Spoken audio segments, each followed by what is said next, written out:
ഒരൊറ്റ ചോദ്യം, ആ ചോദ്യം കൊണ്ട് പാർലമെന്റിനെ ഇളക്കി മറിക്കുകയാണ് ശശി തരൂർ.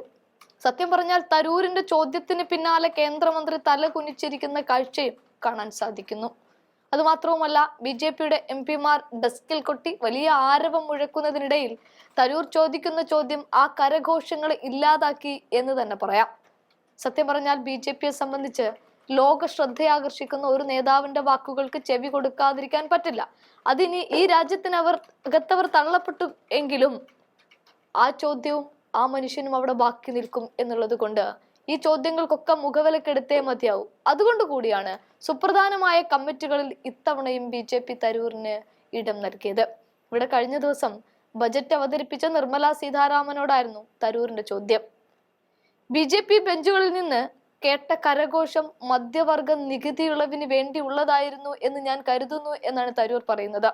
നിങ്ങൾക്ക് ശമ്പളമുണ്ടെങ്കിൽ നിങ്ങൾക്ക് കുറഞ്ഞ നികുതി ലഭിക്കും, എന്നാൽ നമുക്ക് ശമ്പളമൊന്നുമില്ലെങ്കിൽ എന്താണ് സംഭവിക്കുന്നത് എന്നതാണ് പ്രധാന ചോദ്യം, കാര്യപ്രസക്തമായ ചോദ്യം. വാർഷിക വരുമാനം 12 ലക്ഷമുള്ള എത്ര ജനങ്ങളുണ്ട് നമ്മുടെ നാട്ടില്?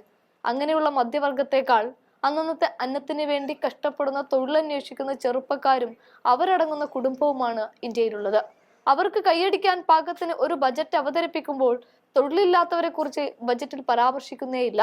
ഇത് തുറന്നു കാട്ടുകയാണ് തരൂർ. വരുമാനം എവിടെ നിന്ന് വരും? നിങ്ങൾക്ക് ആദായ നികുതി ഇളവിന്റെ പ്രയോജനം ലഭിക്കണമെങ്കിൽ ഒരു ജോലി ആവശ്യമാണ്. തൊഴിലില്ലായ്മയെ കുറിച്ച് ധനമന്ത്രി പരാമർശിച്ചിട്ടേയില്ല. അതുപോലെ പണപ്പെരുപ്പത്തെക്കുറിച്ചും മിണ്ടിയിട്ടില്ല.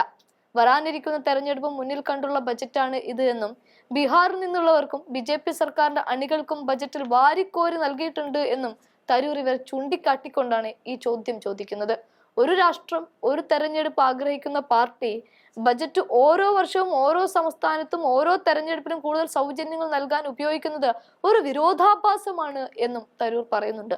സഖ്യകക്ഷികളിൽ നിന്ന് കൂടുതൽ കയ്യടി നേടുന്നതിന് അവർക്ക് ഒന്നിലധികം തെരഞ്ഞെടുപ്പുകൾ നടത്താം. തരൂരിന്റെ കൂട്ടിച്ചേർക്കലാണിത്. 2025 കേന്ദ്ര ബജറ്റ് പ്രസംഗത്തിൽ ധനമന്ത്രി നിർമ്മല സീതാരാമൻ